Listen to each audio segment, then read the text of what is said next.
Mi nombre es Kale. Me gradué de la universidad hace 5 años y me mudé para vivir sola cuando empecé la universidad. Lo hice porque mi padre era una persona extraña. Fui su primer hija, y él había querido un hijo. Cuando nací niña, no escondió su decepción y fue muy duro con mi madre. A medida que crecí, mi padre nunca me aceptó como su hija y no me mostró ningún tipo de amor. No tengo recuerdos felices de mi padre en mi infancia. Todo lo que recuerdo son sus ojos fríos y las muchas veces que me rechazó con sus palabras. Mi madre me protegió y me quiso, incluso tomando el rol de ambos padres. Gracias a ella, pude sobrellevar el trato duro de mi padre. 6 años después, nació Emory. Mi padre volvió a decepcionarse porque era una niña, pero esta vez algo cambió y empezó a adorar a Emory. Sin embargo, su actitud hacia mí no cambió. Era evidente que trataba a Emory y a mí de manera muy diferente. Durante la primaria, secundaria y preparatoria, mi padre me trataba como si no existiera. Por otro lado, elogiaba a Emory por incluso las cosas más pequeñas y presumía de lo linda que era, como una muñeca. En contraste, cuando hablaba de mí, suspiraba y decía cosas como, pero Kale, esto era muy duro para mí. Mi madre me consolaba, diciéndome, Kale es diferente de Emory, pero también es muy bonita. Pero eso no me hacía sentir mejor. Mi confianza se rompió. Cuando llegué a la universidad, decidí mudarme y vivir sola. Quería mucho a mi madre, pero no sentía nada por mi padre, quien nunca mostró interés por mí. Ya no soportaba vivir con él. Pagó mi inscripción a la universidad a regañadientes, pero dijo que no me ayudaría con la matrícula ni con los gastos de vida. Me dejó claro que todo el dinero iría para Emory. Tuve que trabajar mucho, tomando trabajos de medio tiempo y obteniendo becas para cubrir todo. Mi vida universitaria estuvo llena de estudios y trabajo, y no tuve tiempo para las alegrías normales de ser joven. Durante esos años, apenas mantenía contacto con mi familia. Mi madre me contactaba ocasionalmente, pero no recibía comunicación de mi padre ni de Emory, y tampoco los buscaba. Después de graduarme, cuando buscaba trabajo, lo más importante para mí era el salario. Tenía que pagar la mitad de la beca que recibí, y gracias a mis trabajos de medio tiempo, sabía lo importante que era el dinero. Con una recomendación de mi profesor principal y mi determinación durante las entrevistas, conseguí una oferta de mi primera opción, una firma global de consultoría. Mi madre estaba encantada, como si fuera un logro suyo, pero mi padre y Emory no reaccionaron en absoluto. Pensé que ya estaba preparada para eso, pero aún así me dejó sintiéndome sola y vacía. Me di cuenta de que encontrar paz y felicidad no es fácil. Me sumergí en mi trabajo una vez que me uní a la empresa. Necesitaba un lugar para canalizar toda mi frustración y sentimientos reprimidos. Gracias a eso, pude aprender el trabajo más rápido que mis compañeros. Con la ayuda de mis superiores, pude satisfacer a los principales clientes y asegurar contratos a largo plazo. Estaba ascendiendo de manera constante en mi carrera y mis ingresos aumentaban a medida que lograba más. 5 años después, ya era líder, encargada de varios proyectos. Durante este tiempo de éxito, recibí una llamada de mi padre, alguien de quien no había tenido noticias en años. Dijo, tu madre tuvo un accidente y está paralizada de un lado. Quiero que vengas a casa y la cuides. Probablemente está sentada sin hacer nada, así que te voy a dar una tarea. Me sorprendió mucho escuchar sobre el accidente de mi madre y que necesitaba cuidados. No le había contado a mi padre sobre mi trabajo, así que pensaba que estaba desempleada e inútil. Pero más allá de eso, estaba profundamente preocupada por el estado de mi madre. No quería regresar a casa, pero mi deseo de ayudar a mi querida madre era más fuerte. Rápidamente solicité trabajar desde casa en mi empresa. Afortunadamente, mi empresa global estaba adelantada a otras en ofrecer trabajo remoto, por lo que el entorno ya estaba listo. Decidí no cancelar el contrato de arrendamiento de mi departamento actual, aunque parecía un desperdicio pagar renta mientras estaba fuera. Pensé que lo mejor sería mantenerlo. Así que regresé a la casa familiar, llevando solo lo necesario. Habían pasado unos 9 años desde que me fui para la universidad. Cuando vi el estado de mi madre, me di cuenta de que era peor de lo que pensaba. Estaba paralizada de un lado y no podía caminar por sí sola. Afortunadamente, su mente seguía clara y podía hablar normalmente, pero su cuerpo inmóvil claramente le causaba dolor.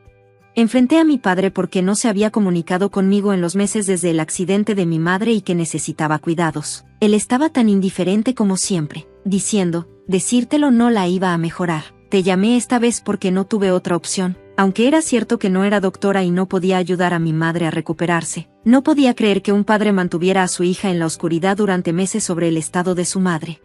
La casa estaba en un estado terrible. La ropa estaba esparcida por todas partes. los platos se amontonaban en el fregadero, y las habitaciones estaban cubiertas de polvo y basura. El cuidado de mi madre había sido completamente descuidado, y su espalda estaba llena de úlceras por decúbito. No esperaba mucho de mi padre, pero me sorprendió que Emory, quien también debía vivir allí, no hubiera hecho nada tampoco.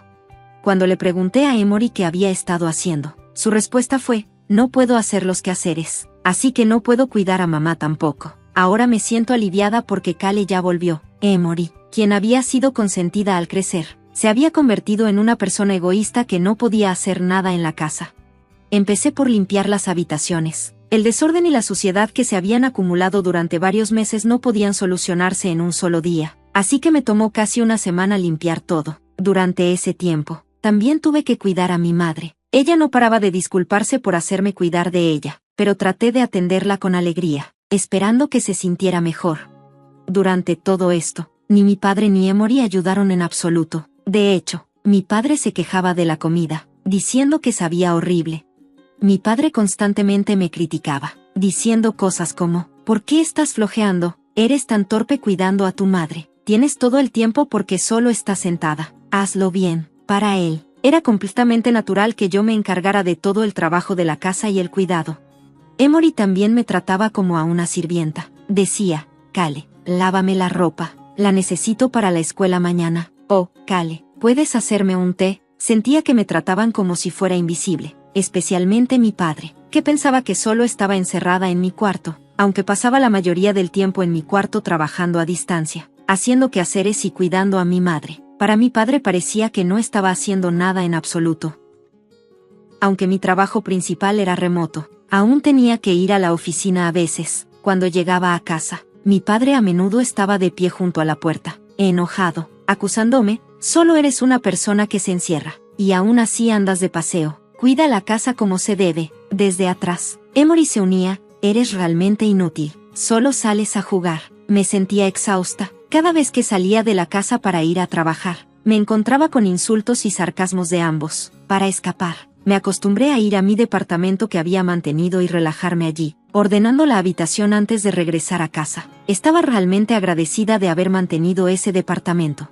Las demandas irracionales y el trato severo de mi padre y Emory solo crecían más y más cada día. Mi padre, quien me hacía trabajar tan duro, ahora empezó a pedirme dinero. Debes tener ahorros. Aunque seas una persona que se encierra, contribuye a la casa, decía. Mientras tanto, Emory, que no hacía nada para ayudar en la casa, también me pedía dinero. Voy a hacer una excursión con mis amigas. Dame algo de dinero. Empecé a preguntarme qué significaba para estas personas. Ciertamente no una hija ni una hermana. Los días dolorosos continuaron. Luego, un día, Emory gritó: mi anillo ha desaparecido. Callie, ¿sabes dónde está? Por supuesto, no lo sabía. No tenía idea de dónde estaba el anillo de Emory, y no me interesaba en absoluto, ya que nuestros gustos eran completamente diferentes. Cuando le dije que no sabía, ella irrumpió en mi cuarto. Me tardé en reaccionar ante la acción repentina de Emory, y cuando la seguí, ya podía escuchar su voz triunfante desde dentro de la habitación. Mira, aquí está el anillo. Callie lo robó, ¿verdad? Emory salió de la habitación, sosteniendo el anillo, señalándome con el dedo y gritando. No había manera de que ese anillo estuviera en mi cuarto. Inmediatamente me di cuenta de que Emory me había tendido una trampa como una especie de castigo por no darle dinero de bolsillo. Rápidamente corrió a contarle a mi padre, quien acababa de llegar a casa. ¿Robando las cosas de Emory? Eres realmente patética, gritó. No recuerdo haber criado a una hija que robara, por más que lo explicara. Mi padre no me creía. Emory añadió: no necesitamos a una ladrona, Callie. Si no fuera por los cuidados de tu madre, te echaría ahora mismo. Ten algo de vergüenza. Y así, me etiquetaron como una ladrona. Una noche, durante la cena, mi padre de repente se puso furioso por razones que no entendía. Eres una persona inútil, ni siquiera puedes hacer bien los quehaceres, cocinas así, y aún no contribuyes con dinero a la casa. ¿Crees que tu trabajo actual es suficiente? Solo eres una persona que se encierra, vagando por ahí. Ya no lo soporto más. Voy a destruir tu juguete, gritó, y luego se dirigió a mi habitación. Mi juguete era mi computadora, mi herramienta esencial de trabajo. Si la destruía, sería un desastre. Seguí a mi padre hasta mi habitación y protegí mi computadora justo cuando estaba a punto de ponerle las manos encima. Emory estaba detrás de él, observando y sonriendo. En ese momento, sentí que mi mente y mi cuerpo llegaban a sus límites. Fue entonces cuando mi madre falleció tranquilamente. Ella siempre estuvo agradecida por mis cuidados y se dolía de cómo me trataban mi padre y Emory. Sentí que mi fuerza se desvanecía, y mi corazón estaba tan destrozado que olvidé llorar. Sin embargo, mi padre y Emory no mostraron lágrimas. Actuaron como si se hubiera ido una molestia. Aunque todos estábamos en la misma situación sin lágrimas, nuestras razones eran completamente diferentes. Después del funeral de mi madre, que fue realizado en silencio, mi padre me llamó a la sala. Tu madre ya no está, y ya no eres necesaria, dijo fríamente. Quiero que te vayas de inmediato. No necesitamos a una inútil que ni siquiera puede contribuir con dinero a la casa, dijo mi padre. Tenía la sensación de que diría algo así, pero nunca pensé que realmente lo haría. Traté de afirmar lo mucho que había trabajado hasta ahora, pero mi padre fue firme en que me fuera. Emory añadió, ¿piensas quedarte aquí siendo una inútil? Eres como un parásito. Un parásito. Esa es una buena palabra. Eres como una garrapata o una pulga. El bombardeo de palabras duras me hizo sentir mareada.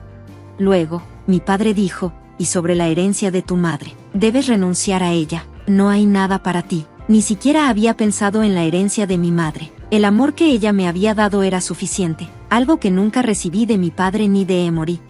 No la quiero, renuncio a ella, y me iré, respondí. Está bien, me voy de inmediato. Pedí un día para empacar mis cosas y comencé a prepararme. Al día siguiente, mi padre dijo, ¿ya estás lista para mudarte? Apúrate, me voy, no tendré nada que ver con esta casa ni con ustedes dos. Adiós. Cargué mis pertenencias empaquetadas en el taxi que había llamado. Al mirar mis pocas posesiones, me di cuenta de lo poco que tenía. Regresando a la casa de mis padres después de 9 años, y luego yéndome nuevamente, esta vez para siempre, pasé tanto tiempo sintiéndome vacía, dándome cuenta de la dura realidad de mi padre y Emory, pero me sentí satisfecha sabiendo que había ayudado a mi madre. Regresé a mi departamento que había mantenido y apliqué para cambiar de trabajo remoto a trabajo regular. Estaba contenta de haber mantenido ese departamento. Mi antigua vida diaria regresó, pero ahora trabajaba aún más duro que antes. Quería olvidar todo lo que había pasado. 3 meses después, recibí una llamada de mi padre, con quien había cortado contacto. No quería contestar, pero, a regañadientes, contesté el teléfono. Oye, ¿qué es esto de una nota promisoria? Es una cantidad exorbitante, ¿no? ¿Eres una inútil? ¿Cuánto ganas al mes? Mi padre me disparó preguntas una tras otra. Por supuesto, no era una inútil. Al contrario, gracias a mi dedicación al trabajo, sabía que mis ingresos eran considerablemente más altos que los de la mayoría de las personas de mi edad. También había acumulado bastantes ahorros de tanto trabajar. Cuando empecé a cuidar de mi madre, compré varios equipos y herramientas para mejorar su entorno. Sabiendo que la situación económica de la casa era difícil, también contribuí con los gastos mensuales para aliviar la carga de mi madre. Mucho antes de que mi padre pidiera dinero para la casa, ya estaba brindando apoyo financiero. Incluso pagué la matrícula de Emory para aliviar las preocupaciones de mi madre. Mi madre, agradecida por mis contribuciones, insistió en hacer todo oficial y redactó una nota promisoria entre nosotras. Mi apoyo financiero había alcanzado una suma considerable, y esa nota promisoria se convirtió en una forma de herencia negativa para mi padre y Emory. En cuanto a mí, estaba exenta porque ya había renunciado a la herencia. En otras palabras, mi padre y Emory debían devolver todo el dinero que yo había aportado. Después de explicarle todo a mi padre, se quedó sin palabras. Gritó que también renunciaría a la herencia, pero para ese entonces, tanto él como Emory ya se habían beneficiado de ella, por lo que ya no tenían derecho a hacerlo. Trabaja duro y devuélvelo bien, y no me contactes más. He cortado todo contacto contigo, le dije. Ignoré su enojo, colgué el teléfono y bloqueé sus llamadas. Más tarde, mi tío, el hermano de mi madre, causó grandes problemas para mi padre y Emory. No lo había visto en un tiempo, pero nos reconectamos en el funeral de mi madre. Al notar que algo andaba mal conmigo, me desahogué con él. La casa familiar era propiedad de mi tío, y mi madre la había estado rentando. El derecho a alquilar pasó a mi padre y Emory a través de la herencia, pero mi tío se negó a renovar el contrato de arrendamiento. Legalmente, los inquilinos tienen la ventaja, pero mi padre y Emory no pudieron enfrentarse a mi tío. Debido a sus acciones, tuvieron que irse. Mi padre, quien ya había estado en la lista de reestructuración de su empresa desde hacía tiempo, finalmente fue seleccionado para ello y perdió su empleo. Emory, incapaz de pagar la matrícula, tuvo que abandonar la universidad, a pesar de estar a punto de graduarse. Padre y Emory, quienes perdieron su hogar y sus trabajos, se mudaron a un pequeño departamento. La mayor parte del dinero de la jubilación de mi padre se destinó a devolverme la deuda. A su edad, le sería difícil encontrar otro trabajo, y si Emory, una universitaria sin título, podría conseguir un trabajo decente, también era incierto. Los dos se estaban convirtiendo en nets, en una pequeña habitación oscura. Por otro lado, gracias a mi arduo trabajo, logré conseguir nuevos clientes y lanzar nuevos proyectos. Fui promovida como la primera jefa de división femenina en mi empresa. Aunque es un poco tarde para que una empresa global tenga a su primera jefa de división femenina, me esfuerzo por fomentar la próxima generación y hacer la empresa más abierta e inclusiva. Decidí no cancelar el contrato de arrendamiento de mi departamento. Aunque me parecía un desperdicio pagar renta mientras estaba en la casa de mi familia, pensé que sería mejor mantenerlo. Así que regresé a la casa de mis padres, llevando solo lo que necesitaba. Habían pasado 9 años desde que me fui a la universidad. Cuando vi a mi madre, me di cuenta de que su condición era peor de lo que pensaba. Estaba paralizada de un lado y no podía caminar por sí sola. Afortunadamente, su mente seguía clara y podía hablar normalmente, pero su cuerpo inmóvil le causaba mucho dolor.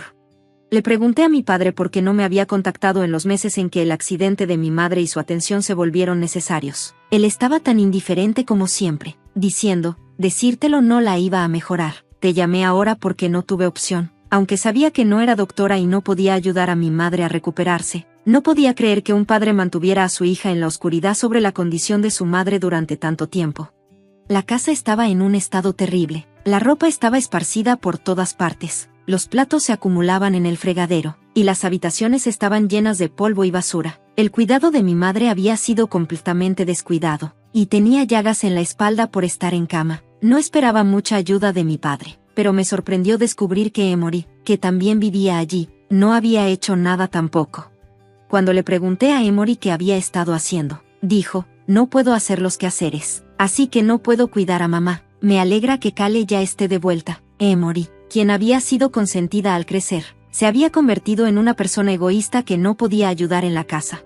Comencé a limpiar las habitaciones. El desorden y la suciedad acumulada durante varios meses no se podían arreglar en un solo día, así que me tomó casi una semana limpiar todo. Durante ese tiempo, también cuidé a mi madre. Ella seguía disculpándose por hacerme encargarme de ella, pero traté de mantenerme positiva y esperaba que se sintiera mejor.